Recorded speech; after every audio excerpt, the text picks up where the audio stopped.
So you may have gotten a little message there, and that lets us, if you have neighbors that weren't able to join us or missed it for some reason, this will be available, and I'll tell you how to access that here a little bit later in the presentation, but we like to keep these recorded. We also have your councilman with us, which is a great treat. So appreciate Councilman Preptit being on with us. Is there anything, Councilman, before we get started, you want to announce or address with the group? Yeah, so thanks y'all for being here on a Wednesday evening, taking time out of your schedule to participate in this program for traffic calming. So as you all are acutely aware, Graybar Lane is one of those streets that is in desperate need of some traffic calming. I walk up and down Graybar Lane relatively frequently. My sister and brother-in-law are on Graybar, and they've got a 2-year-old daughter and a dog that I walk with very frequently. And so there have been multiple times where I've almost been hit. So this is something that I'm really grateful to the community for putting in the effort to put in the application and make sure that this is something that we're prioritizing, because people's safety on our streets is one of the most important things. So I really appreciate you all participating, taking the time out of your day to be here, and for pushing this along. So thank you all so very much. Yeah, well, Councilman, we appreciate you and appreciate the support that all of our council gives to this program. It's very much an in-demand one, and we're happy to be working in it. Just a couple of housekeeping things. I already mentioned the recording. I will also say, as we go through, because these do tend to be smaller groups, as we go through this material, you all have the ability to mute and unmute yourself, and so feel free to do that, as I just did, to clear my throat. Sorry. And make a comment, ask questions, however you want to use this time. We're here for you. Make sure you're comfortable with the information that we have to present. So feel free to do that as we go along. Otherwise, it may work better if you do stay muted, just reduce some of the background noise and so forth. I think that's it. I'm going to do 3 main things in this presentation. I'm going to first of all give you a little background on the traffic calming program and how Graybar got inducted into it. Secondly, we'll take a look at a very preliminary concept that we've put together for traffic calming on the street, and we really would like to get your reaction to that. And then the last thing is we will leave you with some next steps and where we're going from here and how long things might take and all of that kind of information. So get started here. A little bit about traffic calming, although, you know, as we are now in several years into this revamp of traffic calming in Nashville, people have become more and more familiar with it. I know there's been a project recently installed on the upper part of Graybar, and so you guys know a lot about what we do already, so we don't have to spend a lot of time, but we do focus this project on residential streets. We do focus on those physical solutions. NDOT, the Department of Transportation, is they're responsible for the right-of-way and engineering in the right-of-way, and so we have that ability to put things to drive over or drive around, and we found that to be the most effective way to reduce speeds on the street. We're not the only ones. We work certainly in concert and partnership with other groups who have an interest in safety and slower speeds, probably predominantly MMPD. And so a lot of people will ask, you know, can we just not write some tickets and have that be an effective way to slow traffic down? And I agree, it certainly would be, but we can't depend on that. The police department, I'm sure we all agree, is out doing very important work all the time and doesn't always have the ability to prioritize traffic enforcement, unfortunately. So we do partner with them. They're great supporters of the work that we're doing on the engineering side. And hopefully in that we can kind of get a self-enforcing or more of a self-enforcing street, as it were. Also, the education component, you may have seen that NDOT has begun putting out some new promotional ads, you know, just reinforcing this message of safety on our streets. And so that's a big part of this as well. One of the reasons why we're so focused on safety is we know as our communities and and you guys know this, have become, living in the Green Hills area, have become more and more dense. We're having more and more people who are street users that are not drivers, people using transit, but maybe more predominantly people walking the dog, like you were just talking about earlier, going out for a stroll in the evenings, using the street just as a quality of life issue. And so as we have more of that interaction between pedestrians and drivers, we're having more vehicle conflicts, we're having more crashes. And so we know that if we can slow speeds down, that has a tremendous impact on the survivability rates in the unfortunate event if there is a crash. And we hope even more than that, that it just prevents those conflicts altogether. And aside from that, as I mentioned, just making it a more comfortable, pleasant place to live and to play basketball in the driveway and to go out for a walk and even to just go out and check your mail. We know all of those become influenced by and negatively influenced by speeding on the street. As I mentioned, this remains a very much of an in-demand service of Metro. As of this last cohort that you guys are included in, we have and still have right at 500 applications, just like this one, for streets all over Davidson County. And we just say that to let you know you're not alone in some of the driving behavior, or at least perceived behavior that is out there. And to put that in context, we're able to address about 50 of those a year. We do that in 2 different batches of applications twice per year, and so you're in the latest one of those. And so we're moving ahead with the project. I'll just say this: that the project on Graybar, this section of Graybar. The funding is there. It is a committed project. Now we come to you and sort of leave it at your hands now and help us design what a traffic calming project would look like. But you don't need to worry about if you're still competing or if there's funding and those types of things. You are now in the program.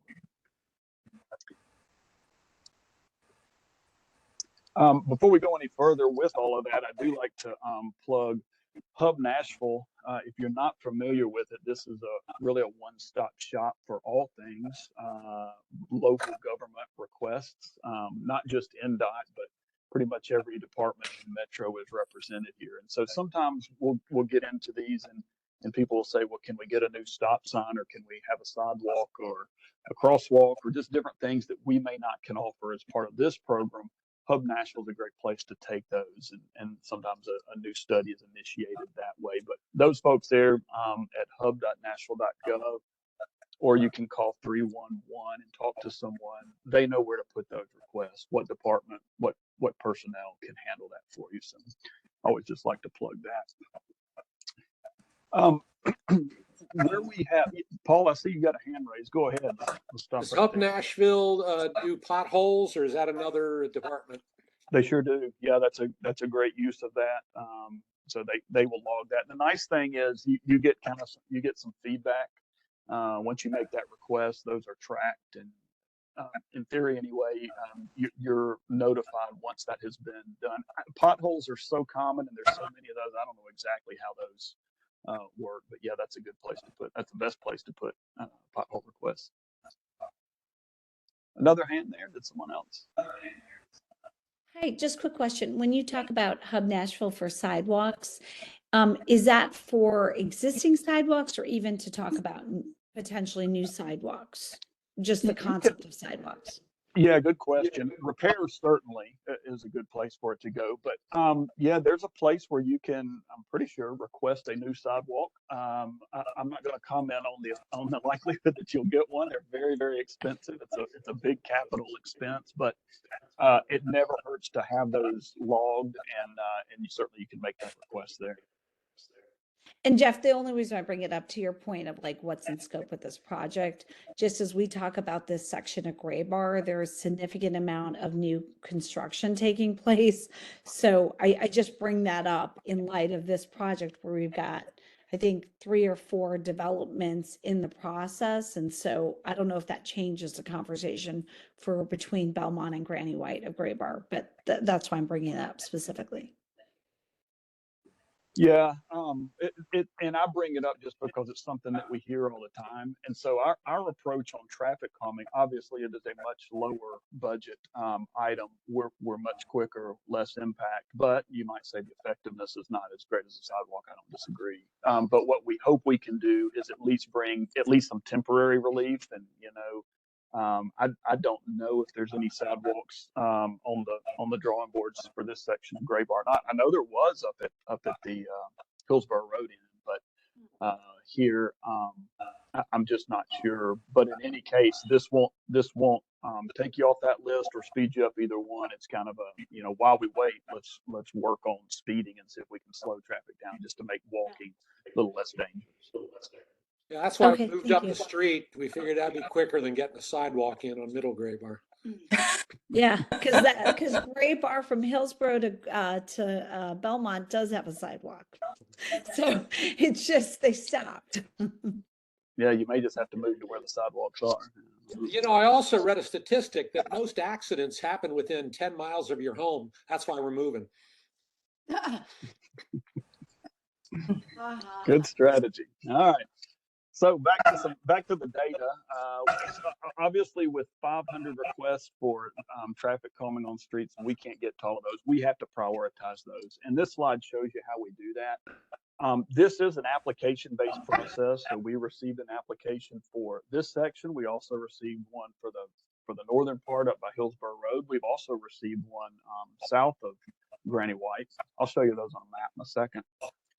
And so the way we act on every one of those applications is we go out and we collect data, and then we prioritize that based on the results that we get. So 70% of these 70% of the score of these projects that we select are based on the vehicle speeds that we collect, as well as the volume of traffic that's on the street.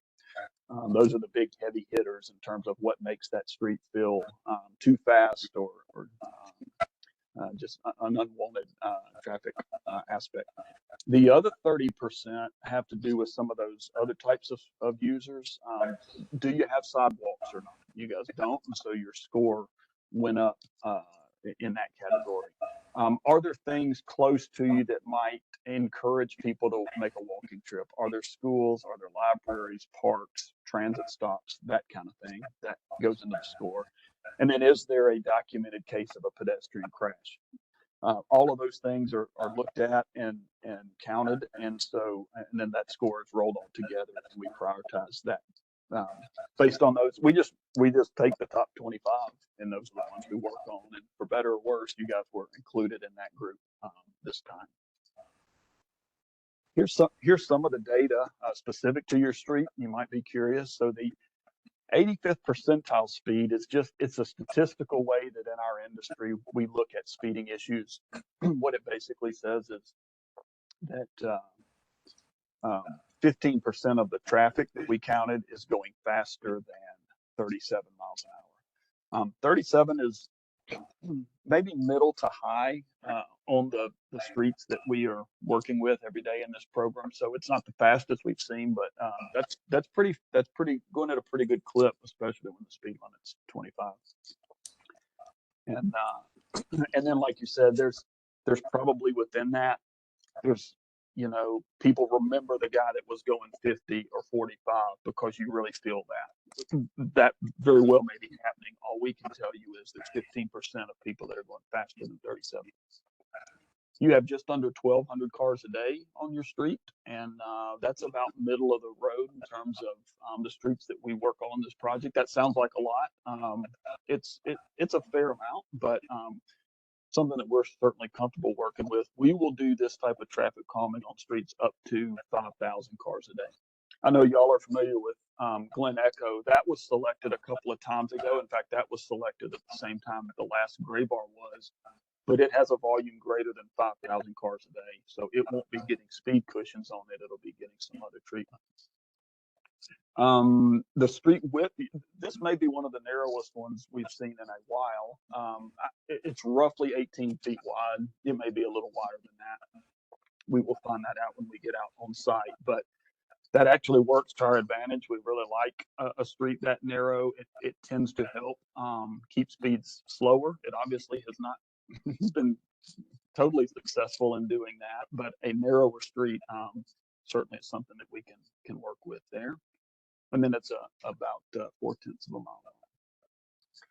Here's a picture of it, and I know this is kind of small, some of these labels.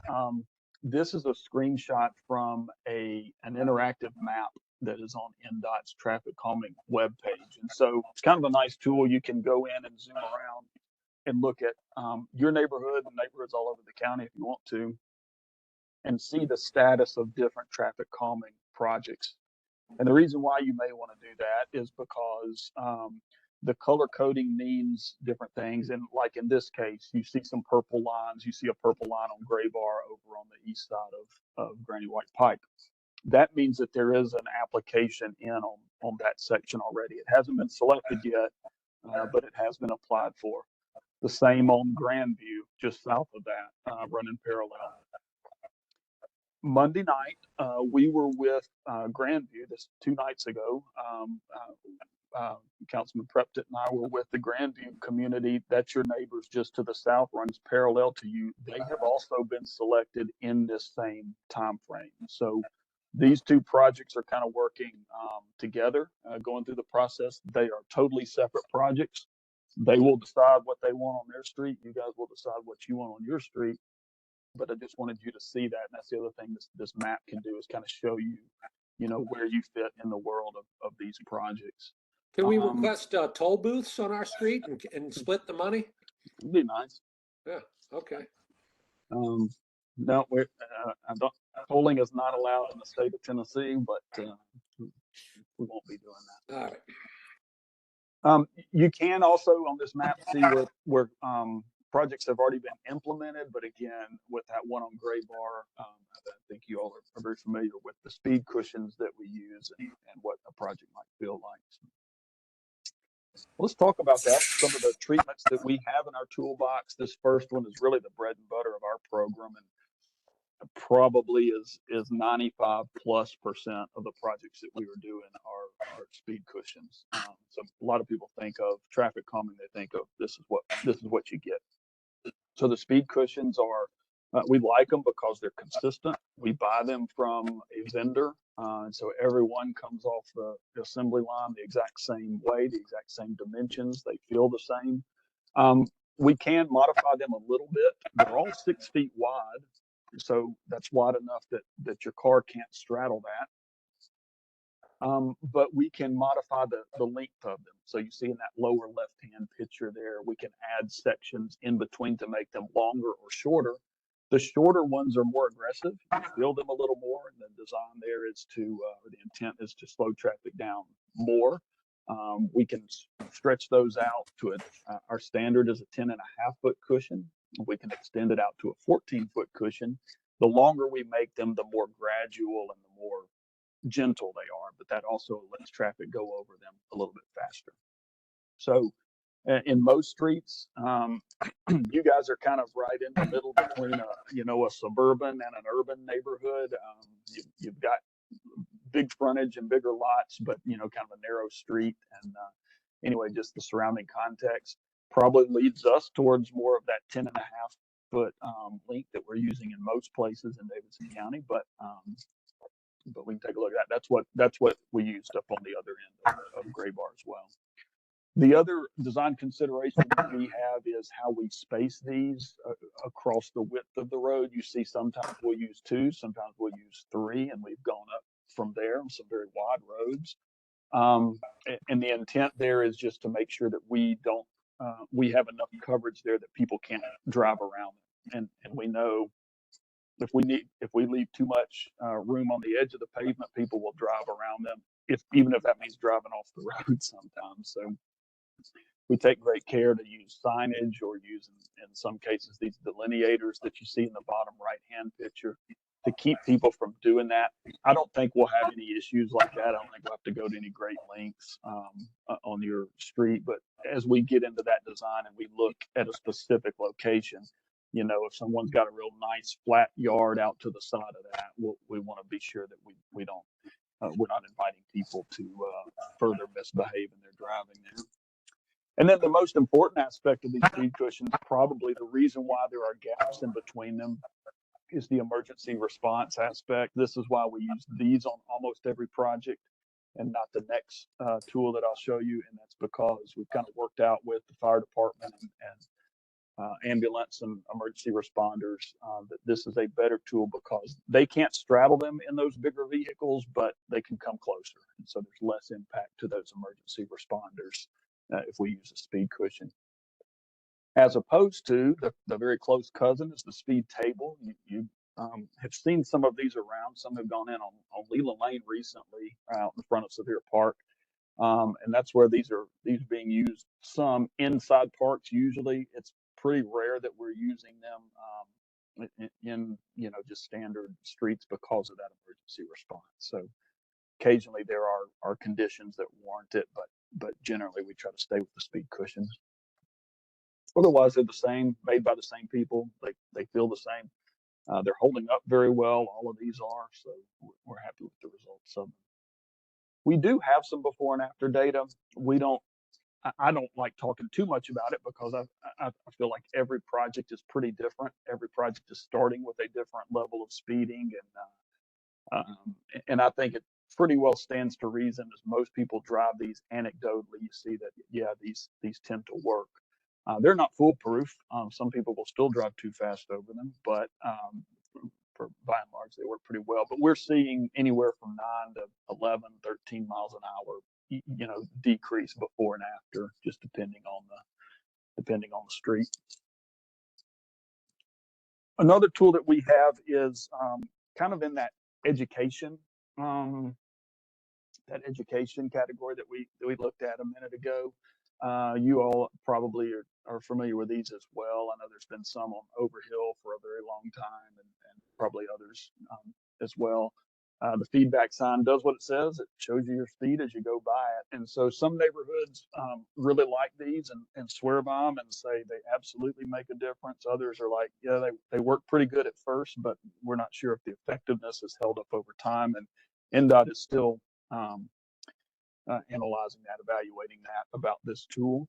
But it continues to be really helpful when we use them mostly when we can't get something like a speed cushion in. Maybe the traffic's too high, or maybe it's a steep hill or a sharp curve, both of which we try to avoid.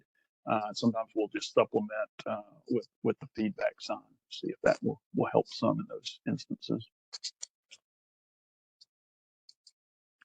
Occasionally a street is pretty wide, and we know that the wider the street and the wider that field of vision, the faster speeds seem to be. And so the philosophy here is that if we can visually narrow a street by putting edge lines or sometimes a center line down it, that might help things.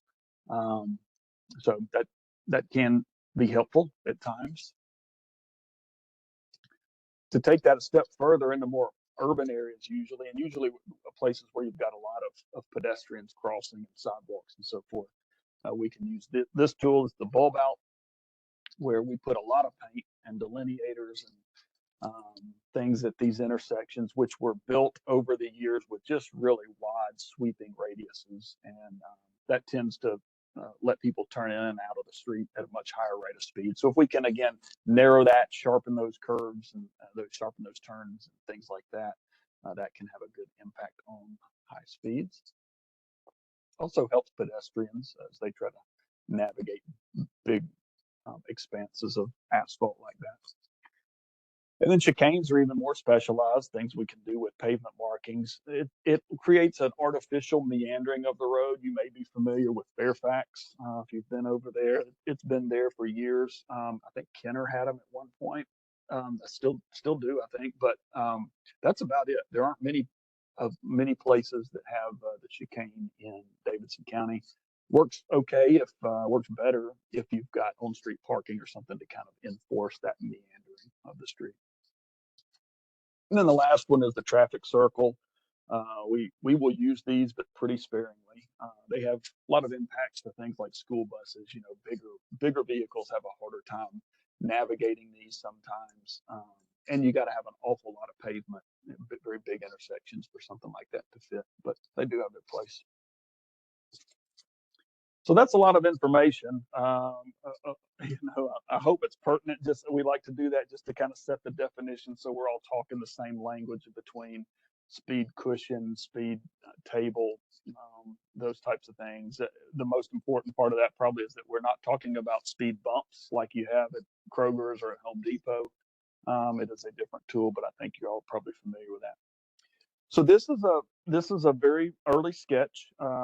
It's not very much detail, I recognize, but hopefully it's enough to talk from. And this is what we show at all of these meetings, and show that we believe what's probably most fitting here is what we were doing on many streets, which is the speed cushion based project. You see Graybar here. You're the solid purple line at the top, and the stop sign on the left-hand side of the page is at Belmont Boulevard, and the stop sign at the right-hand of the page is Granny White. I also put Grandview on there as a dotted line, just so you'll remember that we do have a project kind of in the works there. But on your street, which is about 2,100 feet long, we are recommending 3 sets of speed cushions. And the way we come up with that is we take the length of that street. Of course, that's a straight shot from one end to the other. And so we'll take that whole length of the street and we'll divide it by what we want the average spacing to be.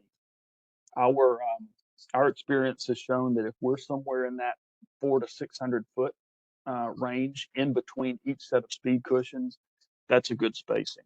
It's close enough together that cars don't cross over one and then step on the gas just to get to the next one, but it's far enough apart that it doesn't feel totally obnoxious to you all who have to drive across it every day, or maybe push traffic to some other street, something like that. So that seems to give us a good result in terms of a slow speed that is maintained from one end of the street to the other.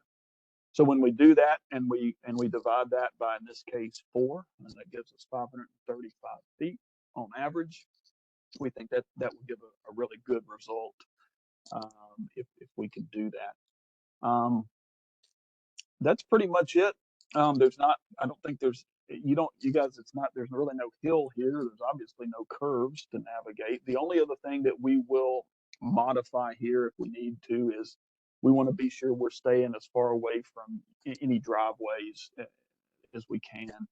The ideal location for this would be like right on a property line, maybe in front of a telephone pole, or something like that, and try to keep it as inconspicuous as possible and avoid all the driveways and everything. I don't think we'll have any problem. Again, you guys have a lot of frontage here, and I think there's plenty of room in between these driveways, so I would not foresee any issue laying these out. But I have talked a lot, I know, and I'm sorry for that, but we get through that information, and then this is the point which we'd really like to hear from you.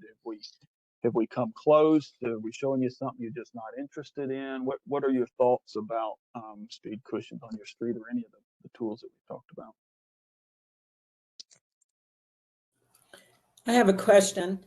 I know you said that these projects are completely separate, but it seems to me that it would kind of lead to a partnership, so to speak, because, for instance, if Graybar gets speed cushions, then a lot of people, and we are such a cut-through street, they're going to go, oh, no, they didn't. And then they're going to just zoom down Grandview instead.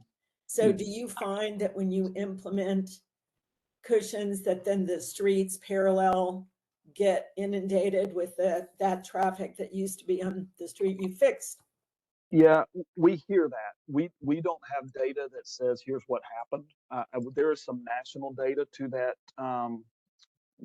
extent, but this is another one that is highly specific to the street, to the setting you're working on. In this case, I would totally agree with you that, they're one block apart, and they're parallel, and you can turn on one as easy as you can turn on the other for a lot of people. And so, I would agree that there will probably be some impact if they don't go together. If they don't get these together, would it push traffic? It seems reasonably like a reasonable assumption to me, but it's hard to tell.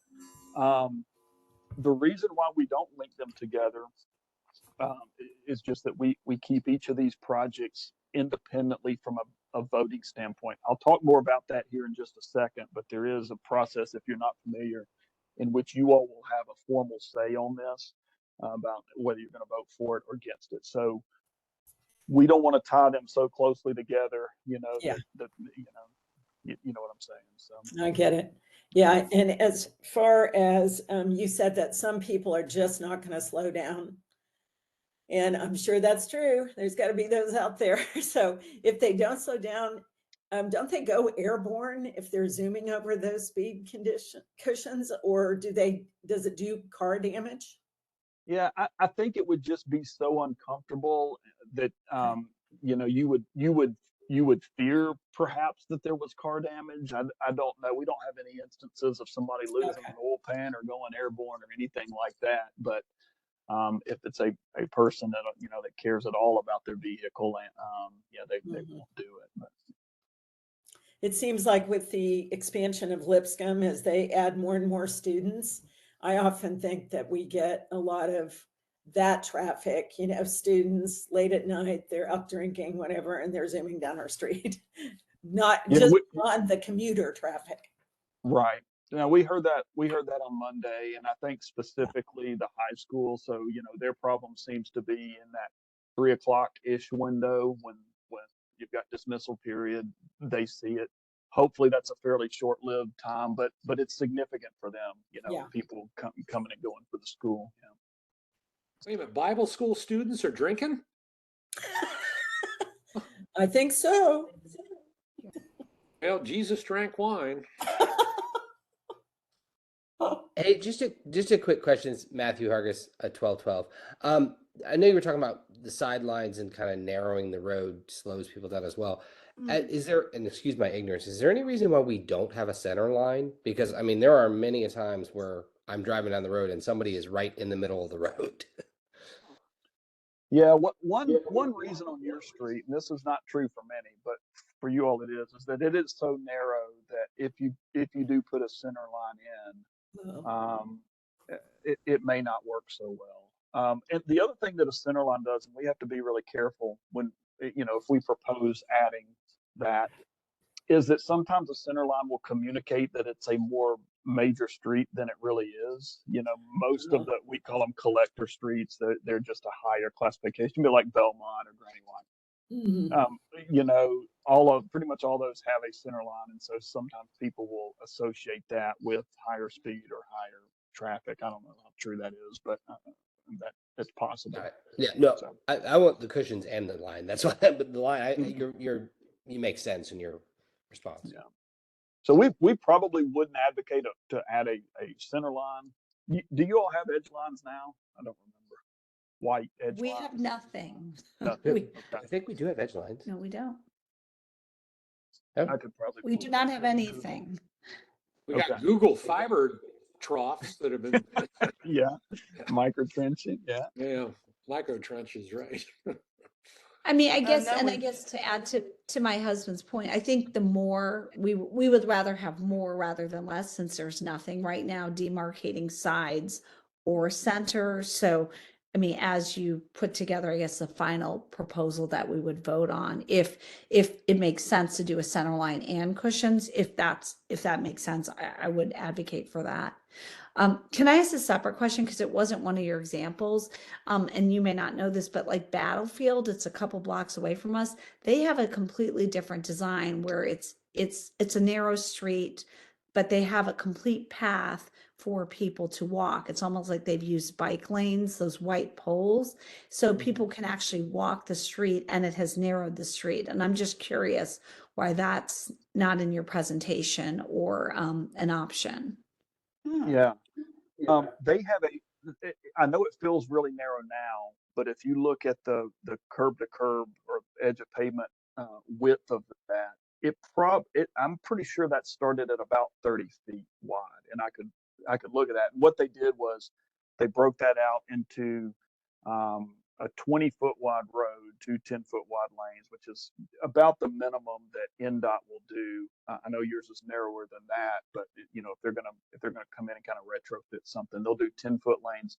And then you had that other 10 feet that became that walking trail or any kind of a path, and it may be 8 feet or something like that. But that's why it starts as a wider road, But you guys at 18, to have two 10-foot lane, you're already below that. You don't have room to separate out any kind of a dedicated walking path. Even if you were to put edge lines on it, they would be right on the edge of the pavement. There wouldn't even be a foot outside of those. So it's just really a tight street. Got it. Thank you. I know we are a lane, right? Not a speedway.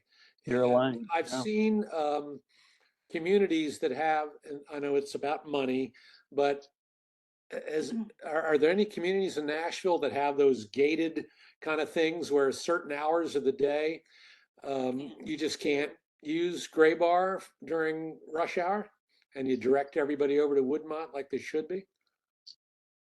No, I can't think of that. I mean, if there's a street with any kind of a gate or a bollard, it's got to be a private road because this is a metro jurisdiction street. It has to remain open.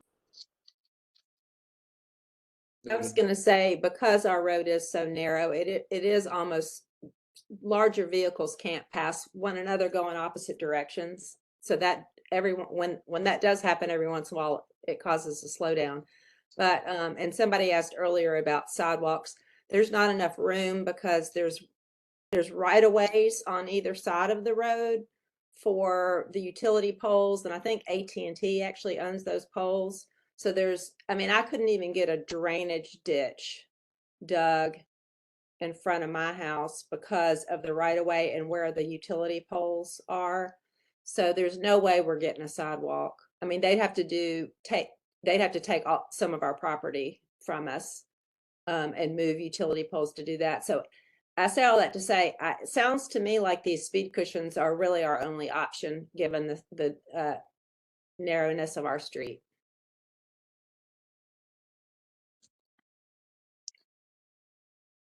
I'm looking here and I do see you do have edge lines. At least you did in January of 2022 when these Google pitches were made. It's possible it's been paved and they weren't put back, but unless that happened, there is white edge lines on the street.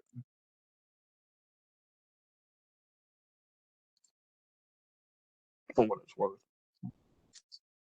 I know there's a section where new construction had them completely repave the street, and maybe that's part of the issue where there's no white lines on the side. They may not have gone back. That's right. So we'll take a look at that. If there's anything missing there, we'll put those back as part of the project. What about street lights? We got a couple that are out. That's a good hub item. It's something that the city is working on now. There is a big street light revamp that they're converting everything over to LED, and so I don't know where they are on that schedule or how they're prioritizing those things. I don't know, but I know that will be coming. But in the meantime, if you've got broken fixtures or street lights out, put that in the hub, and they will. Okay. We've had dark spots here for years. Yeah, if y'all will submit a hub request, oh wait, my camera, sorry. If y'all will submit a hub request specifically about any streetlights that are out, and then email me the reference number for that hub request, that will allow me to follow up with NDOT and with NES to make sure that it's taken care of. Jeff, what's your email? I'll put it in the chat. Okay. Thank you. Jeff, sorry, one other question. While you've got it all the way to the stop sign, where we have definitely seen issues is at Graybar and Belmont, where there's been numerous accidents. People don't stop for the pedestrian crossing. And maybe that's a separate thing that we need to email, or, you, our council member, whatever, but how do we ensure the safety of that intersection? Because that is where we can finally get on a sidewalk. I have young kids, that's how we walk to their Montessori school, but that intersection has had numerous accidents, where people are trying to do things. Is there anything we can do about that intersection? Yeah, so I've been working and communicating back and forth with NDOT about getting upgraded pedestrian signaling. So getting an actual signalized crosswalk that has like those flashing lights that makes drivers aware that a pedestrian is present. So that's one of the things that we're actively working on right now. But really just continuing those requests and sending me those emails, just making sure that I'm following up on those specific requests with NDOT to get that signaling is one of the best things that we can do in the immediate period.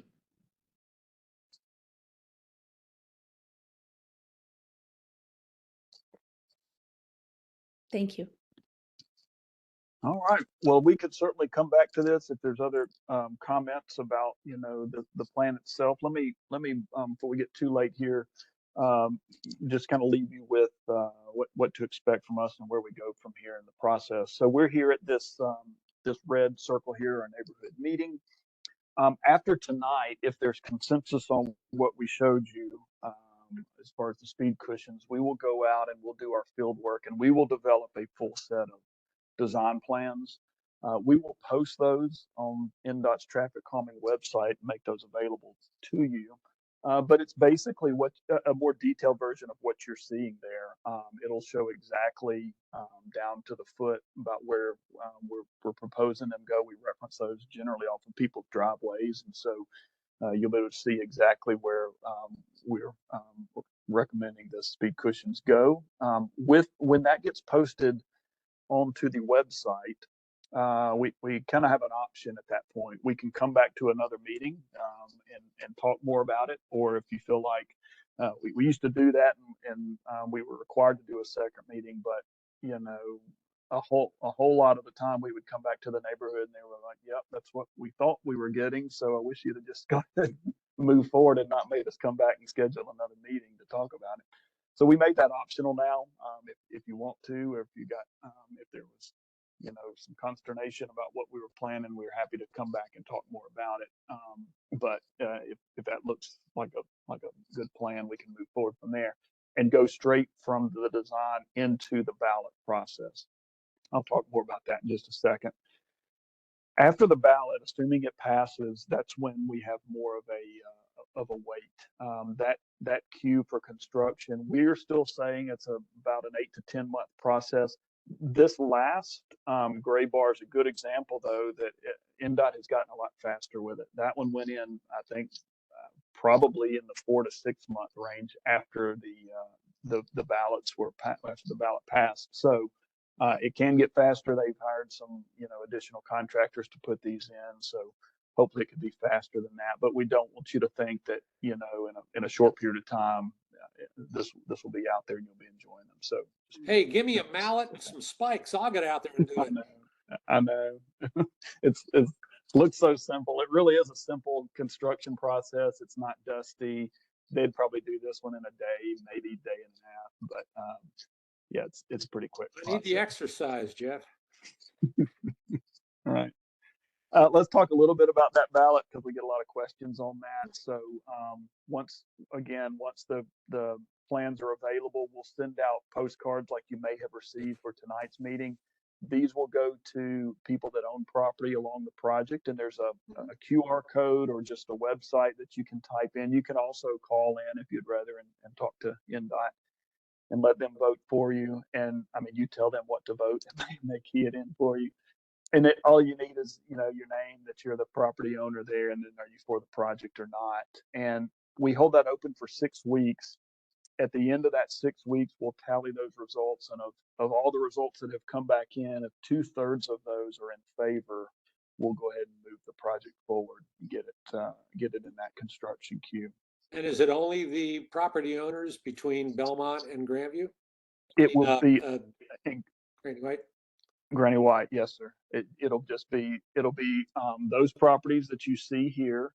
I don't think any of these are commercial properties. There may be one or two that are vacant. We typically don't send them to a vacant. That is like there is no structure on the property. But and then I guess a couple of things you may can see there. You've got a couple of newer builds that we call them horizontal properties, HPRs, where there's two property owners on one parcel. In that case, we send a card to both those property owners, so they both get to vote. But otherwise, if anybody here owns more than one of these parcels, we'll only send one card. Any one person gets to vote one time. But everything else I think is residential. So pretty straightforward one. There's not a lot of properties here, so that 2/3 becomes important. If you are in favor, every vote that is against it will count a lot more when it's a small number like this. So we always encourage people to talk to your neighbors, get out. And, we used to do a door-to-door petition, which was kind of nice. It was almost impossible for people to get out there and do that, but it was kind of nice because it forced neighbors to talk through this, and we like that aspect of it. But we still try and encourage that. Yeah, we only need 17 of us, it looks like.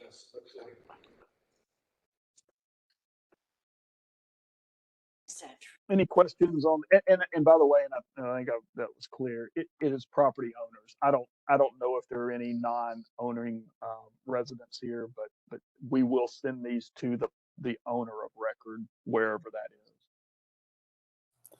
I believe these properties at the end toward Belmont on the south side, those two are rentals. Lipscomb, and I don't know if Lipscomb owns any or not. I'm sure they do on Grandview. I don't know if they own any of these or not, but that may be a case where someone may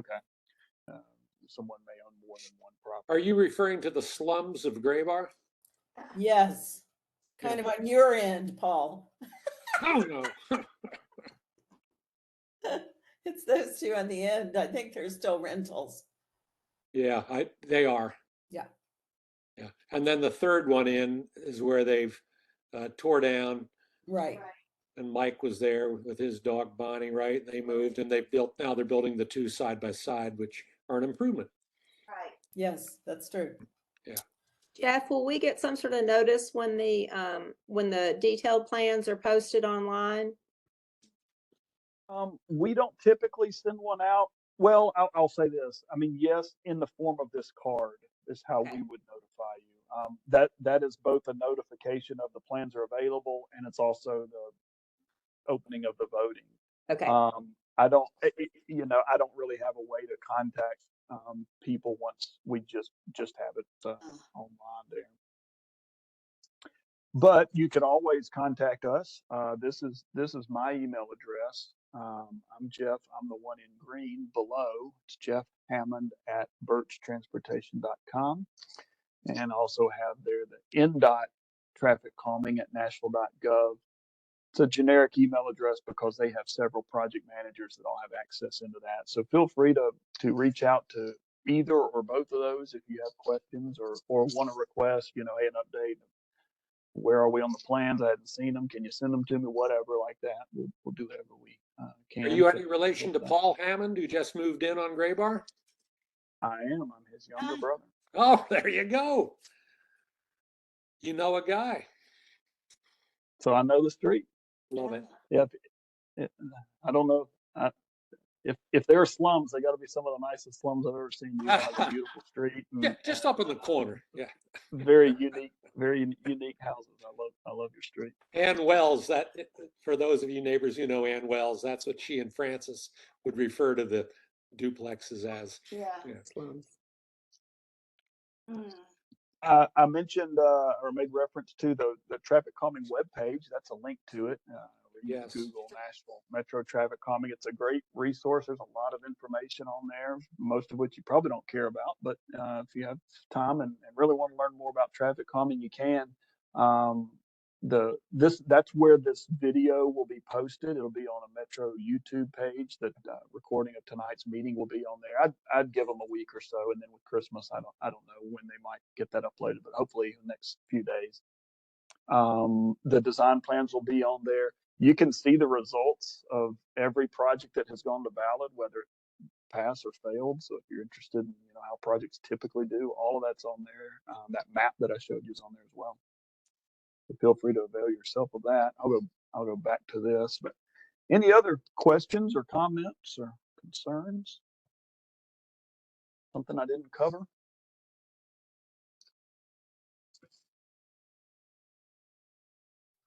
Thank I just want you. to thank you so much for your attention and information. And we're excited. Well, you're certainly welcome. And yeah, we love this program because it is an opportunity for Metro to come and say, hey, this is a service you guys requested. Now, how can we help you? And so that's a real treat for us to be able to work in something like that. So feel free to reach out to us. We're your resource as we go through this, and let us know how we can help. But with that, again, we appreciate all of you joining, and Councilman, again, for you taking your time to join with us. And I wish you a very good evening and a Merry Christmas, and be safe out there. Thank you. Thanks. Thank you so much.